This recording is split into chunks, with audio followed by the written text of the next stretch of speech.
बुद्धं शरणं गच्छामि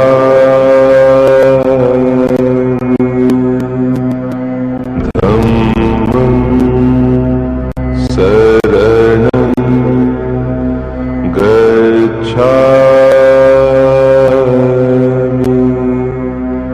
संघं शरणं गच्छामि।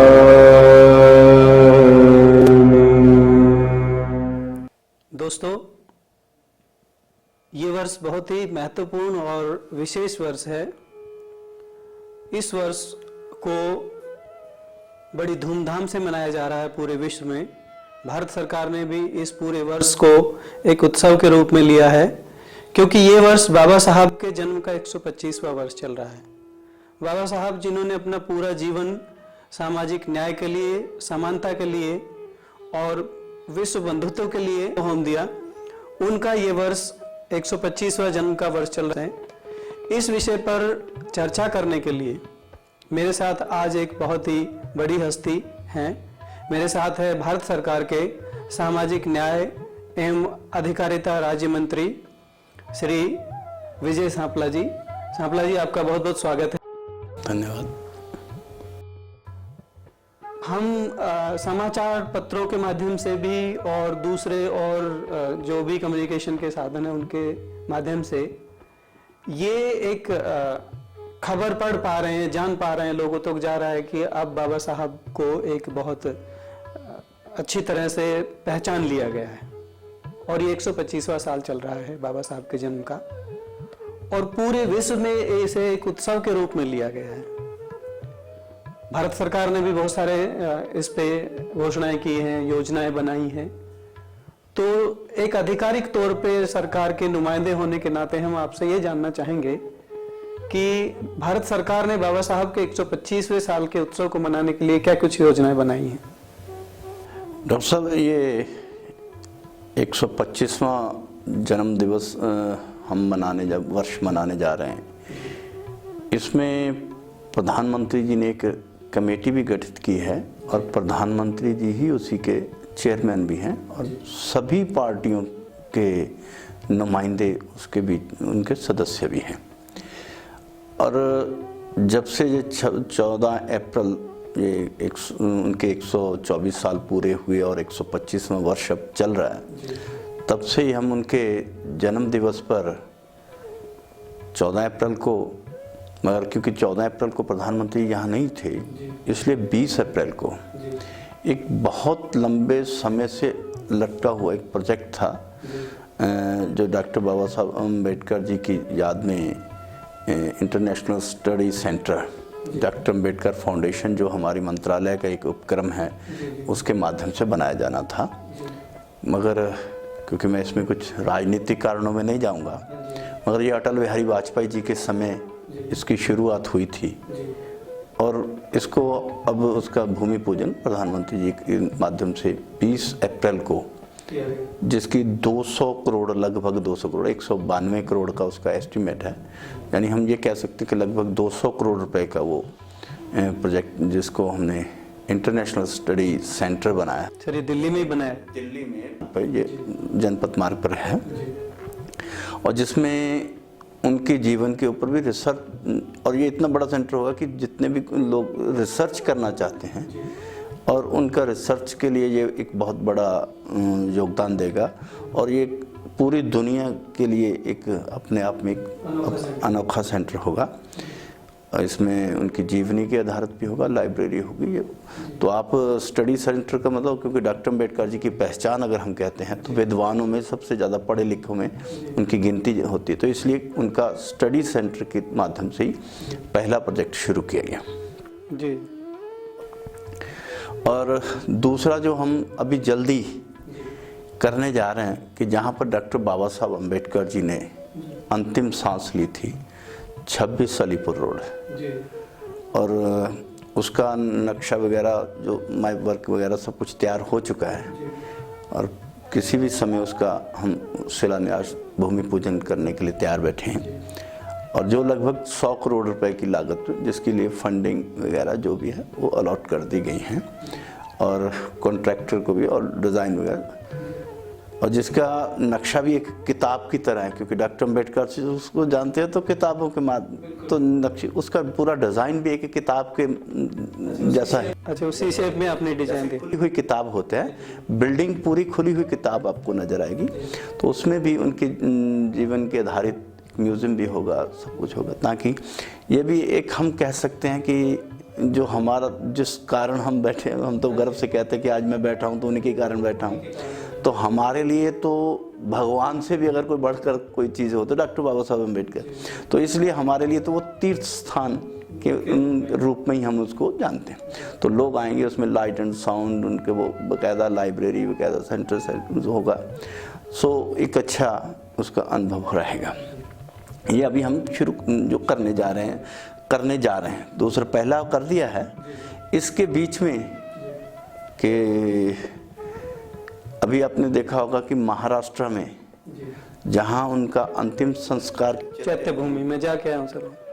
अभी वो जो इंदू मिल जो था उसकी भूमि काफ़ी देर से डिमांड थी कि वो चैत्य भूमि को देकर वहाँ पे एक बहुत बड़ा स्मारक बनाया जाए। तो जो 11-12 एकड़ ज़मीन है वो सारी चैत्य भूमि की वो उनको ट्रांसफ़र कर दी गई, स्टेट गवर्नमेंट ने मांगी थी, और 450 करोड़ की लागत से वहाँ पे बहुत अच्छा पार्क बनाया गया। और प्रधानमंत्री जी ने उस वक्त विशेष तौर पे कहा कि यहाँ पर सबको बोलना है कि जो भी आएगा कि वो अपना एक पेड़ लगा के, जहाँ पर्यावरण की एक नई दिशा भी देगा, एक याद भी रहेगी कि मैंने कोई उस जगह से जुड़ा भी हूँ, और वो कहीं ना कहीं पर्यावरण में भी एक यादगार भी रह जाएगी, पर्यावरण को भी उसको भी स्वच्छ करने में, तो भाव की उसको भी एक मैसेज देने के रूप में उसको किया गया, जिसमें लगभग 450 करोड़ रुपए का ये होगा। तीसरा जो अभी हमने थोड़ा 2 महीने पहले ही डाक टिकट जारी किया 5 रुपए का, वो भी मिनिस्ट्री ऑफ जो संचार मंत्रालय की तरफ से है, और उनकी तरफ से वो जारी किए गए टिकट 5 रुपए का।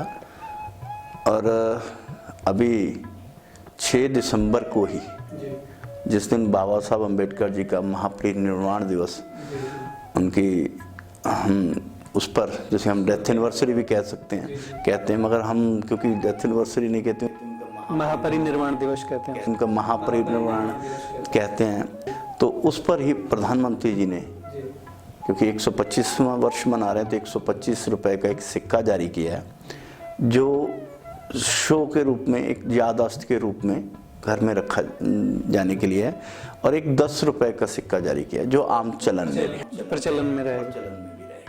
सो ये एक इनको ही अभी थोड़े दिन पहले 6 दिसंबर को हमने किया है।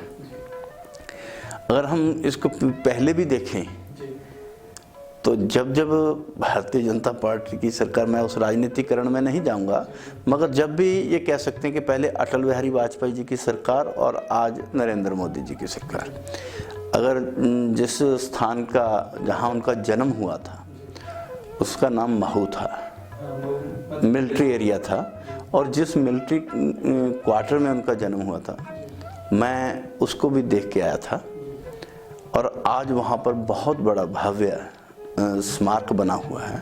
यूनिवर्सिटी भी बन गई सर। यूनिवर्सिटी तो अभी इसी 14 अप्रैल को मध्य प्रदेश सरकार ने, क्योंकि वहाँ भी सरकार हमारी है, तो उन्होंने उसके सामने नज़दीकी, मगर वो एक अपने आप में, क्योंकि मिलिट्री एरिया में भूमि अधिग्रहण करना अपने आप में बहुत बड़ा काम है, मगर वो सरकार हमारी थी और ये किया। और यही नहीं कि उस महू का नाम डॉक्टर अम्बेडकर नगर भी रखा, और ये जब बाकी नगर तो हम रख लेते हैं, मगर रेलवे स्टेशन का नाम चेंज करने में बहुत समय लगता है।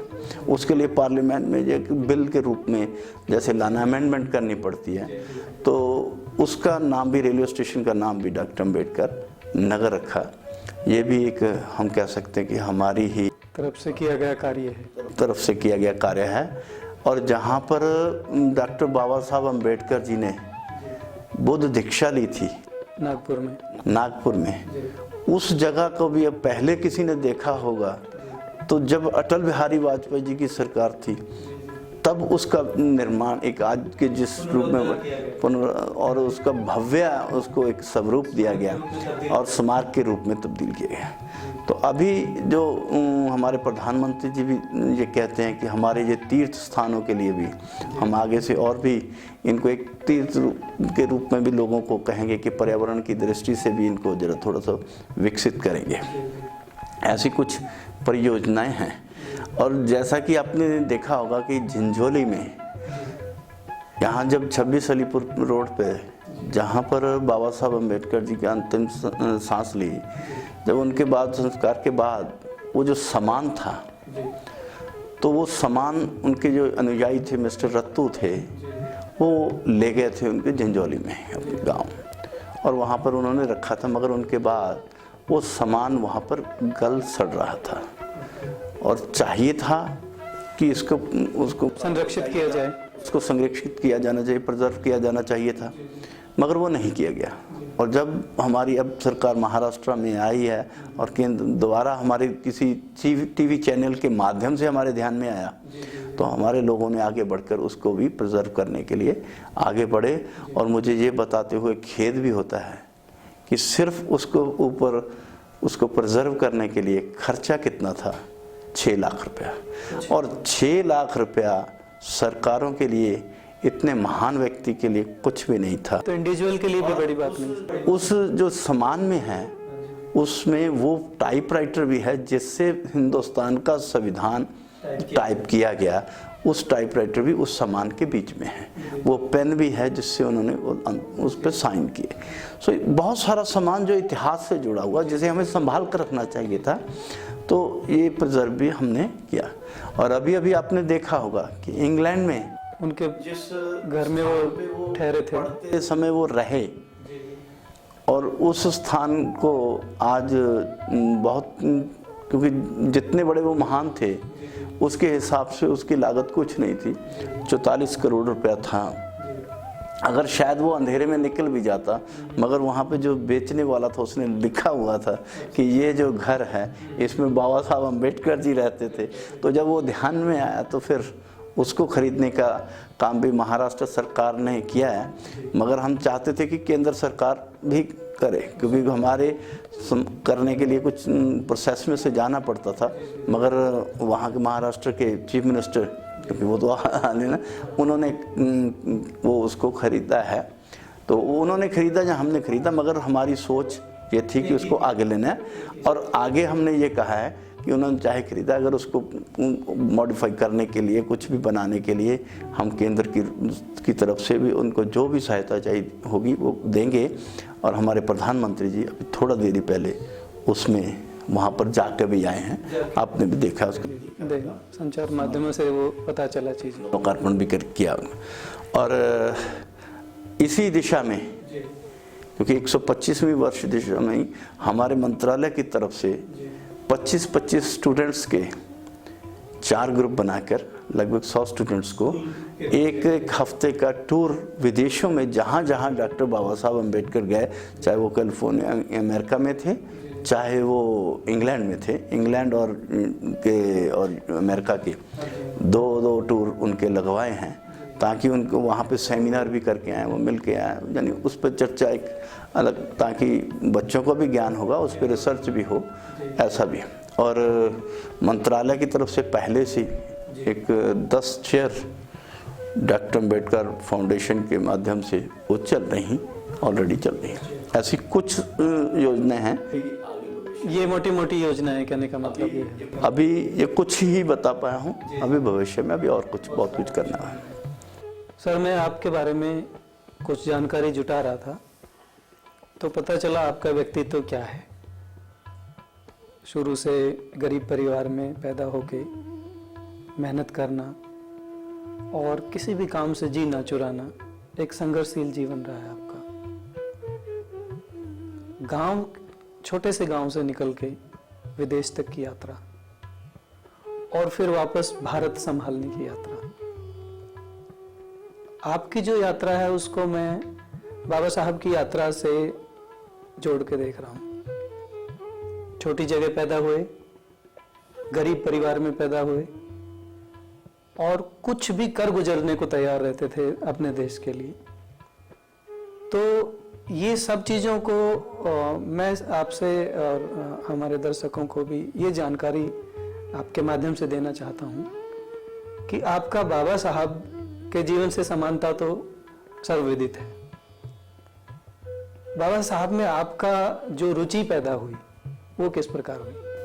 देखिए, पहले तो यह है कि मेरी तुलना बाबा साहब के साथ हो, मैं सिर्फ जीवन व्रत की तुलना कर रहा हूँ। ये ऐसी, मैं तो उनके मुकाबले में तुच्छ हूँ। नहीं, आपका जो जीवन व्रत है सर वो काफी। निस्संदेह कि मैं गरीब परिवार से पैदा हुआ हूँ, और मगर फिर भी उस हिसाब से चाहे मैं आज पहुँचा हूँ, मगर आज मैं बाबा साहब की बदौलत हूँ, ये मैं मानता हूँ। और इसीलिए मैं उनके साथ अपनी तुलना करना शायद उनके सम्मान में कुछ ठीक नहीं समझूंगा, और मैं तो तुच्छ हूँ। मगर हाँ, इतना है कि उनके जीवन से प्रेरणा जरूर लेता हूँ, और ये भी मानता हूँ कि किसी समस्या का समाधान उससे हटना नहीं है, और आगे बढ़ना है तो समस्या से जूझना पड़ेगा, और समस्या का समाधान, उसका हल तभी निकलेगा जब उससे आप लड़ने की हिम्मत रखते हो। और इसलिए उनसे जो प्रेरणा ली उसी से आगे बढ़ा हूँ। कोई ज़्यादा पढ़ा लिखा भी नहीं हूँ। 11 साल मैंने सऊदी अरब में लेबर किया है, मजदूरी किया है, और मजदूरी करते करते यहाँ तक पहुँच गया हूँ। आज भगवान की कृपा है, मेरे पास अच्छा बिजनेस है, सब कुछ है। और पहली बार चुनाव लड़ा हूँ। इससे पहले मैं सरपंच का चुनाव लड़ा था, सरपंच रहा हूँ, मगर ये इतना बड़ा कोई विधायक और सांसद का चुनाव पहली बार लड़ा हूँ, और पहली बार सांसद बना, पहली बार ही मंत्री बन गया। ये भी अपने आप में अपने अचीवमेंट है। और मैं जो बाबा साहब के जीवन से मैंने कुछ प्रेरणा जरूर ली है। वैसे तो मेरे जीवन के लिए आइडियल बहुत 2-3-4 लोग हैं, मगर बाबा साहब अम्बेडकर एक विशेष रूप स्थान रखते हैं हमारे लिए। और मैंने जो देखा है कि बाबा साहब जितनी देर जीवित रहे, मैंने वैसे पढ़ा, किसी किताब के आधार पर नहीं बात, जी, अपने अनुभव के आधार पर। 2 किताबें पढ़ने का तो मुझे समय कभी मिला भी नहीं। जो अनुभव जब तक जीवित रहे, वो इस अपने समाज के लिए, देश के लिए अपना सारा जीवन लगाया उन्होंने। और ना तो उनका सम्मान देश ने किया और ना ही समाज ने किया, लोगों ने किया। या हम ये कह सकें कि जब तक वो जीवित रहे, उनके साथ कोई भी चलने को तैयार नहीं हुआ, या वो अकेले लगे रहे। मगर उनके मन में इतना कुछ होने के बावजूद भी कहीं मन में नहीं आया कि जिनके लिए मैं काम कर रहा हूँ वो तो मेरे साथ ही नहीं है। चाहे वो राजनीतिक तौर पे देखें, चाहे वो सामाजिक तौर पे देखें, चाहे वो देश की बाकी जनता को चुनाव में हराया, ये अलग अलग घटनाएं दें, मगर कभी भी उनके मन में ये नहीं आया कि जिस समाज के लिए काम कर रहा हूँ वो लोग मेरे साथ नहीं हैं, जिस देश के लिए कर रहा हूँ उस देश के लोग मेरे साथ नहीं हैं, जो राजनीति का लाभ ले रहे हैं उनके लिए मैं कर रहा हूँ, जिन्होंने सत्ता संभाल के, वो मेरे साथ नहीं है। मगर मन में कभी नहीं आया। आज जो बहुत बड़ी टॉलरेंस की बात करते हैं और कई तो अलग अलग तरह के बयान देते हैं, मगर अगर उनके जीवन से अगर देखेंगे तो टॉलरेंस का जवाब भी आपको मिलेगा। टॉलरेंस का पूरा जवाब, पूरी उम्र टॉलरेट किया है सर। और उन्होंने कभी उनके मन में नहीं आया कि मेरे साथ नहीं है, और वो मरते दम तक, अपने आखिरी समय तक वो देश के लिए, समाज के लिए काम करते रहे। और मैं ये तो कह सकता हूँ कि वो उनके बराबर तो नहीं बन सकता, मगर उनके दिए हुए रास्ते पे चल सकता हूँ। वे मेरे साथ कोई चले ना चले, ये मैं अपेक्षा करूँ कि मेरे साथ भी कुछ लोग चलेंगे, तो ये मैं संभव उसके लिए प्रिपेयर होकर चलूँगा, कोई चले या ना चले, मगर बाबा साहब के तरह ही हमें इस समाज और देश के लिए कुछ ना कुछ करते रहना है। और जैसा कि आपने सवाल किया कि कब से आप बाबा साहब को, तो मैं ये कह दूं कि मेरा तो पहला सांस जो है उस परिवार में मिला, जाए उस परिवार में पैदा हुआ हूँ जो बाबा साहब का अनुयायी रहा शुरू से, जब से वो जीवित थे तब से। मेरे पिताजी और मेरे ताया जी जब उन्होंने समता सैनिक दल बनाई थी, तो मेरे ताया जी उनके जिला के अधिकारी थे समता सैनिक दल के। सो मेरा कहने का मतलब उनके फॉलोअरों से मेरा परिवार है। सो बचपन से ही वो प्रेरणा आपको मिली, वो प्रेरणा और उनके जीवन को समझने का मुझे मौका ज़रूर मिला है और उसी को देखकर आगे मुश्किलों से लड़ने का भी वो हिम्मत और ताकत हमें उन्हीं से प्रेरणा मिलती है। एक सर मैं अभी कुछ दिन पहले संचार माध्यमों से एक खबर आई है, और खबर क्या, वो बहुत अच्छी खबर है। IBN CNN ने एक सर्वे किया, BBC रिलायंस वगैरह ने मिलके एक जूरी बनाई बहुत बड़ी, और ये बताया गया कि बाबा साहब ग्रेटेस्ट इंडियन है आफ्टर गांधी। तो चूँकि मैं भी बाबा साहब का बहुत बड़ा फॉलोवर हूँ और बाबा साहब पे अध्ययन किया है, बाबा साहब पे अध्ययन कर भी रहा हूँ, मैं ये समझता हूँ कि ये इस तरह का सम्मान को कोई ज़रूरत ही नहीं है उनको प्रोनाउंस करने की। वो अपने आप में एक महान हस्ती है और वो अपने आप में एक स्थापित हस्ती है। क्या उनको पुनः स्थापित करना ये सब आपकी नज़र में कुछ ठीक है या अच्छा प्रयास है या नहीं है, ये मैं जानना चाहता हूँ। नहीं, महापुरुषों को तो याद करते रहना चाहिए और सबका गुणगान करते रहना चाहिए, बाकियों को प्रेरणा जाए। तो मेरा ख्याल आपका जो तात्पर्य उनको सम्मान जो अलग अलग तरीके से दिया जा रहा है, चाहे भारत रत्न या ऐसे, उन संबंध में तो मैं ये कहूँगा कि बिल्कुल किया जाना चाहिए। मेरी राय, आपकी राय पता नहीं मुझे, मेरी राय में उनको सम्मान है, क्योंकि जिस तरह का बाबा साहब ने जीवन दिया, जो मैंने पहले कहा कि उन्होंने अपना अंतिम सांस तक देश के लिए और समाज के लिए लगाया और उनके साथ कभी चल नहीं। और जिस व्यक्ति ने देश का संविधान लिखा हो और देश का लोकतंत्र की रूपरेखा तैयार की हो, क्या उसको चुनाव में अनअपोज आना चाहिए था, जो हमारी धारणा थी, मगर 2 बार उनको हराया गया। मतलब इतना बड़ा व्यक्ति अगर वो गुमनाम हो जाए, कहीं छुप जाए, कहीं धूल मिट्टी में जम जाए, तो ये तो हमारे लिए बहुत शर्म की बात होगी। और इसलिए उस धूल मिट्टी से उभार कर लाने के लिए ये सारे प्रयास हुए, और ये एक दिन में बाबा साहब का, अम्बेडकर का द्वारा ये भव्य रूप ऐसा आया, ऐसा नहीं है, इसको समय लगा है, कब से लगे हुए हैं। और डॉक्टर बाबा साहब को भारत रत्न जब से मिला है और तब से अब तक की यात्रा देखें या उससे पहले की यात्रा देखें तो आपको डिफरेंस नज़र आएगा। मैं किसी के विरोध में नहीं, अगर महात्मा गांधी को भारत का राष्ट्रपिता का सम्मान देना चाहिए, तो क्या भारत निर्माता का सम्मान नहीं मिलना चाहिए था? अगर नहीं मिला तो मतलब वो तो गुमनाम हो गए। और अब मिल रहा है तो कौन सी बुरी बात है? उस गुमनामी में से बाहर लाने के लिए हमारे पास क्या प्रयास था? यही था कि भारत रत्न दिया जाए उसको। ये आज जो हम कह रहे हैं उनकी सेंचुरी मनानी चाहिए, होनी नहीं चाहिए थी। आज 125वां जन्म दिवस मना रहे हैं, तो क्या उनका वो सम्मान उस तरह का होना नहीं चाहिए? अगर उनका सम्मान लोगों, देश के लोगों को पता चलना चाहिए कि बाबा साहब अम्बेडकर जी है क्या थे। और आज बाबा साहब अम्बेडकर जी की पहचान सिर्फ एक डॉक्टर अम्बेडकर ने संविधान बनाया और दूसरा दलितों के लिए किया, इसके अलावा तो नहीं है। हकीकत ये नहीं है। आप बहुत बड़े विद्वान हैं, प्रोफेसर हैं। यही प्रश्न पे मैं आ रहा था सर कि उनका राष्ट्रवाद भी है कुछ, जिसको लोग नकार रहे हैं। राष्ट्रवाद के अलावा भी बात करनी चाह रहा हूँ कि यही सिर्फ नहीं है। आज RBI की जो हम देख रहे हैं, RBI का जो कल्पना की थी वो बाबा साहब अम्बेडकर जी की देन है। ये पहली बार अगर किसी ने कहा तो ये अपने बाबा साहब अम्बेडकर जी ने कहा। मूल रूप से तो सर वो अर्थशास्त्री ही थे, अर्थशास्त्री, सबसे बड़े अर्थशास्त्री। अगर उनकी दृष्टि से देखें, अर्थशास्त्री की दृष्टि, रिजर्व बैंक की स्थापना उनकी कल्पना के अनुसार है। सिर्फ यही नहीं है, आज हम पावर देख रहे हैं, बिजली का उत्पादन देख रहे हैं, बिजली पानी बांधों का जो, तो पावर ग्रिड, नेशनल ग्रिड होना चाहिए। ये किसकी सोच थी? डॉक्टर बाबा साहब अम्बेडकर।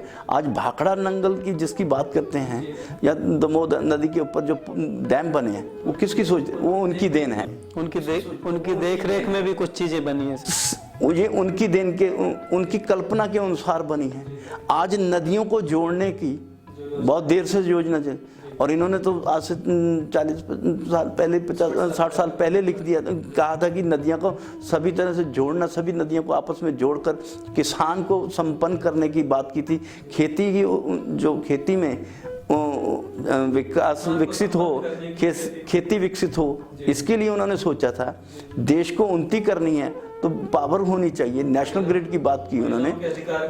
महिलाओं को वोट का अधिकार नहीं था, महिलाओं के अधिकार के लिए लड़े। और यहाँ तक नहीं, ये दलितों को नहीं, वोट अधिकार मुझे मिल गया, ये तो एक बहुत बड़ी बात हुई। यहाँ का आज जो जिमीदार समाज, जिनको हम जाट समाज भी कहते हैं, उनको भी वोट देने का अधिकार नहीं था। वो भी सिर्फ वही वोट दे सकता है जो 100 रुपया लगान मतलब टैक्स पे करता था। वो भी एक तरह से शूद्र ही थे, वो शूद्रों की तरह काउंट किया जाता। तो टैक्स आज मान लो, आज सभी प्रदेशों में अगर देखें तो हुकूमतों में उन समाज का उसका विरोध है, मगर अगर वो आज राज कर रहे हैं तो वो भी डॉक्टर बाबा साहब अम्बेडकर की देन है। तो इसमें अगर सिर्फ दलितों के नहीं, वो समूचे राष्ट्र में और अर्थशास्त्र में, विकास जो देश की इस विकसित बनाने में उनका बहुत बड़ा योगदान है। और जैसा कि आपने कहा कि राष्ट्रवाद के साथ उनको अलग से जोड़ते हैं। अगर वो राष्ट्रवादी ना होते तो वो तो अमेरिका में भी थे, इंग्लैंड में भी थे, वो चाहते तो वहीं सेट हो सकते थे। आज भी उनकी वैल्यू थी, उस वक्त भी उनको नौकरी की ऑप्शन नहीं थी, ऐसी नहीं थी। वो विशालता हो गया, विलासता की जिंदगी वहाँ पे भी जी सकते थे, मगर वो भारत में आए तो इसके मतलब उसका राष्ट्र के साथ प्यार जुड़ाव था। सबसे पहले गोलमेज कॉन्फ्रेंस में देश आज़ाद होना चाहिए उन्होंने बात की।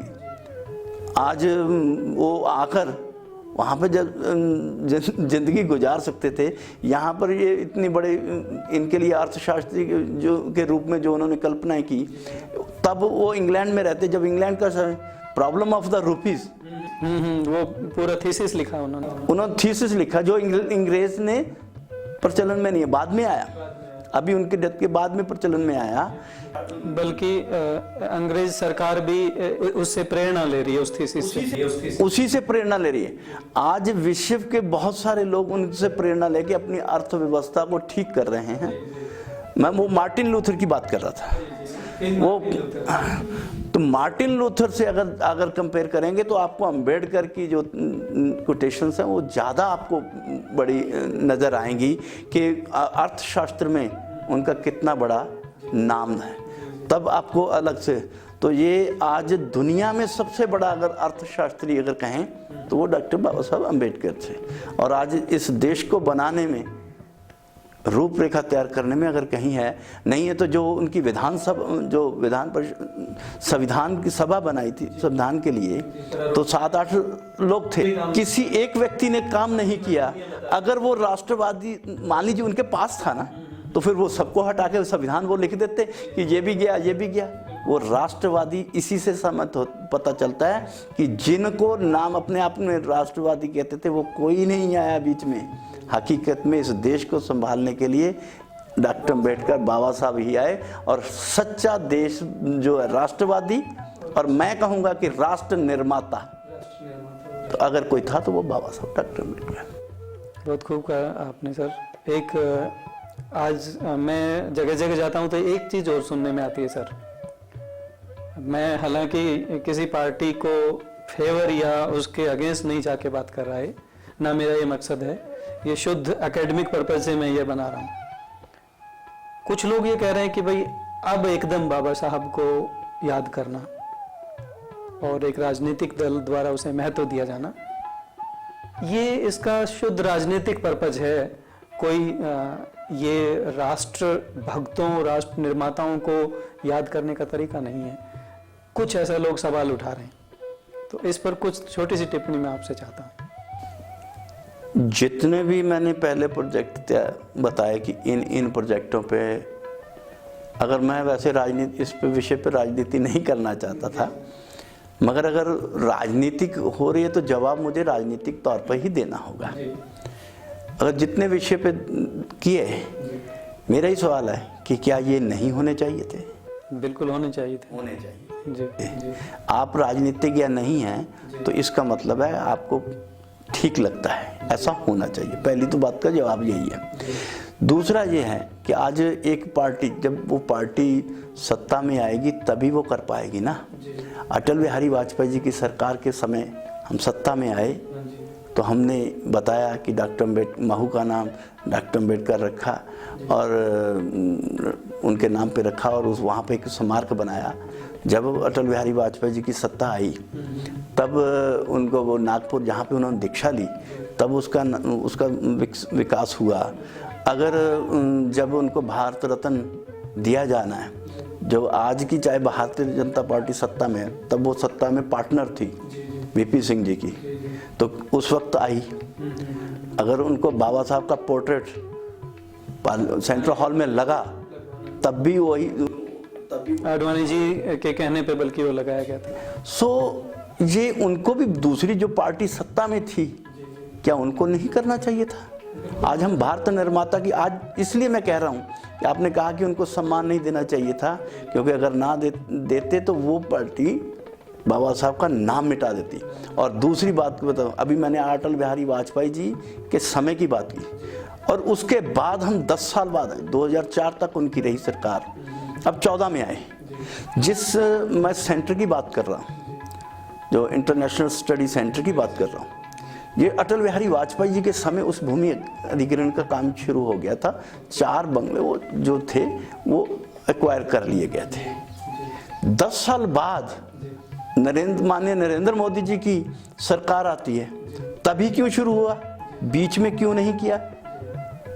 भारत रत्न उन्होंने नहीं दिया, तेल चित्र उनका नहीं लगाया, अंबेडकर फाउंडेशन जिसके लिए सब कुछ तय था, फाइल वर्क हो चुका, कंप्लीट था, उसको शुरू करना था, क्यों नहीं किया गया? 10 साल उनकी सत्ता रही। दूसरी बात, जहाँ पे 26 अलीपुर रोड की बात, अटल बिहारी वाजपेयी जी के समय वो जमीन एक्वायर कर ली गई थी। अच्छा, अधिग्रहण हो चुका था उसका? अधिग्रहण हो चुका था, 22 करोड़ रुपया उनको जमीन के बदले जमीन दे दी गई थी, उनको पैसा दे दिया गया। अब उसके बीच में कुछ नहीं हुआ। अब हमारी सरकार आई है तो हम 100 करोड़ करते हैं, तो पहले नहीं था। तो अगर कुछ करेंगे नहीं और जो करेंगे और उनको राजनीतिकरण कहेंगे, तो ये मेरा ख्याल उनको अपने आप में ये सोचकर उनको अपने आप पे घृणा आनी चाहिए। और मैं इस विषय पे, क्योंकि डॉक्टर बाबा साहब अम्बेडकर के विषय पे मैं ज़्यादा राजनीतिक नहीं करना चाहता, ना उसमें करना चाहता हूँ कि जहाँ पर डॉक्टर बाबा साहब अम्बेडकर जी का है वहाँ मुझे सम्मान की दृष्टि से हम कर रहे हैं, ना कि राजनीति की दृष्टि से, जी, ना कि राजनीतिक लाभ लेने के लिए, ना कि राजनीति। और जो मेरे लिए, हम तो कह रहे हैं कि हमारे लिए तो भगवान है, और इसीलिए मैंने घर के आगे अपना स्टैचू भी लगा रखा है। और मैं तो ये कहता हूँ कि अगर मैं हूँ, we are because he was, अगर वो थे तो मैं हूँ, अगर वो ना होते, अगर समानता के लिए, जाति प्रथा के विरोध में, तो बहुत सारे गुरुओं ने कहा, सभी धर्मों ने कहा, मगर वो इम्प्लीमेंट नहीं हुआ। इम्प्लीमेंट कैसे होना था, वो करने का काम अगर किया, वो डॉक्टर अम्बेडकर ने किया। ये एक अपने आप में, मतलब ये एक राजनीति नहीं है, बल्कि एक राजनीति, उनकी एक पहचान को, लोगों को सम्मान है। और जितना अब तक दिया गया है, हमें वो इसके कहीं ज़्यादा हकदार हैं। अभी हमें और उनके आगे, हम तो अपना सारा जीवन मान लीजिए पूरा लगा दें, कुछ भी और भी कर दें, तो भी जितना देंगे वो भी कम रहेगा। सर, बाबा साहब के बारे में एक बहुत ही पर्सनल सवाल मैं पूछना चाहता हूँ कि बाबा साहब ने अपने संघर्षमय जीवन में बहुत सारे प्रयोग किए और अपने आप को दूसरों के अत्याचारों से पीड़ित होते हुए देखते हुए भी वो काम करते रहे, लेकिन उनके मन में एक वर्ग, एक धर्म, एक संप्रदाय के प्रति एक लगाव खत्म होता जा रहा था। और उन्होंने बहुत सारे मौक़ों पे ये कहा भी कि भाई मैं हिंदू धर्म में जन्मा, ये मेरे बस में नहीं थी, लेकिन मैं मरूंगा नहीं।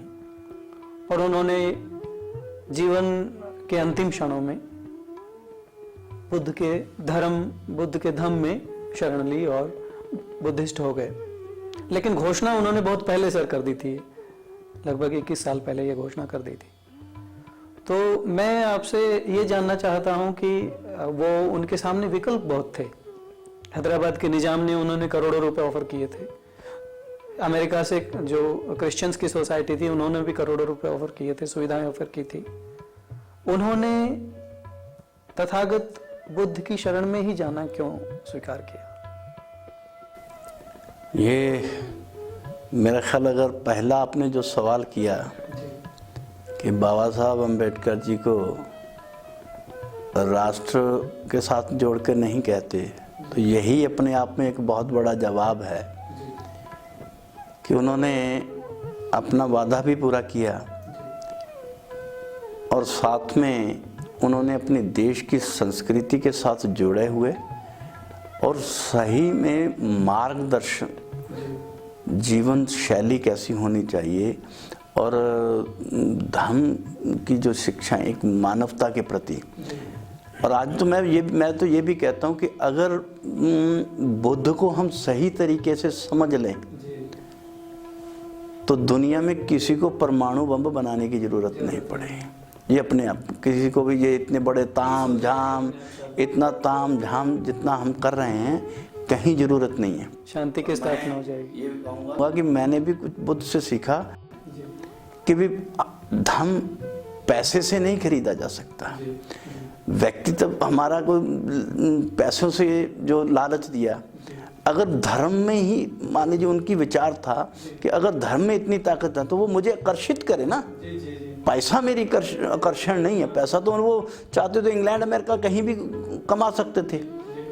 सो इसलिए उनके पास आध्यात्मिक सोच चाहिए थी और वो सोच थी धर्म में थी। और दूसरा ये भी कहते हैं लोग सर कि वो जो हमारा भारत की पहचान ही बुद्ध से, क्योंकि भारत की स्टैंप पे भी बुद्ध के ही शेर हैं, वही वहां से लिए गए, तो भारत की तो पहचान ही बुद्ध है और वो स्वदेशी। इसीलिए उन्होंने भारतीय पहचान को भी बरकरार रखा। और लालच, लोभ के हिसाब से धर्म नहीं होता, ये हमें संदेश भी दिया। और धर्म में आकर्षण होना चाहिए, धर्म में प्रेरणा मिलनी चाहिए, धर्म से पैसा नहीं मिलना चाहिए, धर्म किसी के लोभ लालच का नहीं होना चाहिए। साधन यानी पैसा, आर्थिक साधन से हम उत्पन्न हुआ कोई धर्म, वो धर्म रास्ता हमारा पेट तो भर देगा मगर दिशा नहीं दिखा पाएगा। और उन्होंने भारत की मिट्टी से जुड़े हुए और सही में अगर जो कहें कि मानवता के प्रति भारतीय पहचान को एक तरह से अपनाया, भारत की ही पहचान को और राष्ट्रीय जो के साथ जुड़कर, जिसके साथ उनको कि नहीं, बुद्ध धर्म को भी एक अलग पहचान उसके साथ भी मिली जब, तो उसके साथ भारत का जो धूल जम गई थी वर्षों से बौद्ध धर्म पे, का नाम भी उससे उठा है, कमजोर नहीं हुआ। और ये अपने आप में एक सबसे बड़ा राष्ट्रवाद भी है। और ये दुनिया में बता दिया कि अगर भारत में ये कुरीतियां हैं, हमारे धर्मों में कुरीतियां भी हैं और कुरीतियों का समाधान भी हमारे बीच में है, बाहर से नहीं लाया जा सकता। एक अंतिम प्रश्न सर, अब जो नई पीढ़ी आ रही है, हमारी और आपकी जो जनरेशन है उससे अलग, तो बाबा साहब को, क्योंकि हमारे स्कूल और कॉलेज के जो पाठ्यक्रम है उनमें बहुत ज़्यादा बाबा साहब को शामिल नहीं किया गया है, तो अब तो संचार माध्यमों से बहुत ज़्यादा पता भी चल रहा है। उन लोगों के लिए आप बाबा साहब के बारे में क्या संदेश देना चाहेंगे? वैसे तो बाबा साहब की हर बात हमारे लिए संदेश है कि बाबा साहब ने अपना जीवन जो है वो बहुत सारा सीखने में और सीख कर लोगों में बांटने का, देश के लिए बांटने का। और दूसरे शब्दों में कहूँ कि हमारे समाज, अगर हम अनुसूचित जाति के समाज के नज़रिए से ही देखें, तो अगर कबीर जी को देखें तो उनकी वाणी लिखी गई, कलम से लिखी गई है। गुरु रविदास जी की वाणी देखें तो कलम जी से लिखी है। अगर महाराज वाल्मीकि जी को देखें तो रामायण कलम से लिखी है। उनकी तस्वीर देखें तो उनके हाथ में कलम होती है। महाभारत वेद व्यास जी ने लिखी है जो हमारे समाज से कलम से लिखी है। और देश का संविधान लिखा है तो वो कलम से लिखा है। तो मैं तो सभी को यही संदेश दूंगा कि हमारे जितने भी महापुरुष हैं, उसको चाहे भगवान की संज्ञा दे दो, चाहे रहबर की संज्ञा दे दो, संज्ञा आप कुछ भी दे दें, मगर जो जिनसे हम प्रेरणा लेके अपना जीवन जीते हैं, उन सब ने अपना जीवन कलम से लेके ही आगे बढ़े हैं।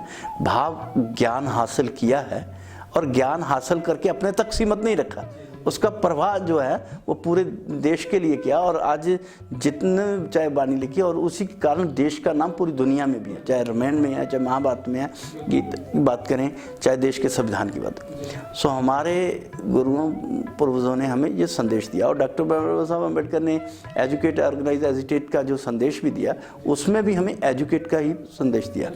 और किसी भी हमारे रहबर ने, किसी गुरु ने, किसी भगवान ने हमें कहीं भी हाथ में तलवार, हाथ में डंडा लेकर चलने की हमें कोई प्रेरणा नहीं दे। अहिंसा, हिंसा की यानी कहीं भी हमें उसकी प्रेरणा नहीं दी कि हम जाकर, अगर डॉक्टर बाबा साहब अम्बेडकर यही हक लेने के लिए अगर रास्ता ये अपना लेते तो शायद विजय सांपला किस अंधेरे में गुम होता पता भी नहीं चलता। आज डॉक्टर बाबा साहब अम्बेडकर के हाथ में कलम थी तो आज मैं यहाँ पर हूँ। तो यही है कि हमें उसकी प्रेरणा से हाथ कलम भाव, हमने विद्या हासिल, विद्या का मतलब डिग्री नहीं, ज्ञान हासिल करना है, और ज्ञान हासिल करके इस देश के लिए, इस समाज के लिए और इसके उत्थान के लिए हमें आगे बढ़ना है। और सभी ने, हमारे पूर्वजों ने ऐसा ही किया है, और हमें भी उसके रास्ते पर चलते हुए आगे बढ़ के इस देश की, इस समाज की सेवा करनी चाहिए। मतलब ये है, माननीय मंत्री जी ने जो भी ज्ञान हमें दिया उसका मतलब ये है कि ये जीवन एक संघर्ष है, संघर्ष से नहीं घबराना चाहिए। मंत्री जी का जीवन जो संघर्ष में रहा है उससे हम भी प्रेरणा ले, इन्होंने भी किसी से प्रेरणा ली। मंत्री जी का भी ये संदेश है कि संघर्ष से ना घबरा के, हिंसा का रास्ता ना अपना के अपने आप को शिक्षित करो, अपने आप को सबल बनाओ। समानता का जो संदेश, बंधुत्व का जो संदेश बाबा साहब ने दिया है वो आज किसी लेवल पे आके समाज में काम कर रहा है। उस समाज को हम जोड़ें ना कि तोड़ें। असहिष्णुता या सहिष्णुता के पक्षों को या विपक्षों को छोड़कर हम सबसे पहले, जो महात्मा बुद्ध ने कहा है कि स्वयं अपना प्रकाश स्वयं बनो, अपने अंदर पहले प्रकाश पैदा करो और अपना रास्ता स्वयं तैयार करो। और ये किसी हिंसा के मार्ग से नहीं बल्कि अहिंसा के मार्ग से तैयार होना चाहिए। ये संदेश आज हमारे दर्शकों को माननीय मंत्री जी ने दिया, बहुत सारी योजनाएं बताई। मंत्री जी आपका बहुत बहुत धन्यवाद। हम अपने दर्शकों की तरफ से आपका आभार व्यक्त करते हैं। Thank you so much. धन्यवाद। बुद्धं शरणं गच्छामि।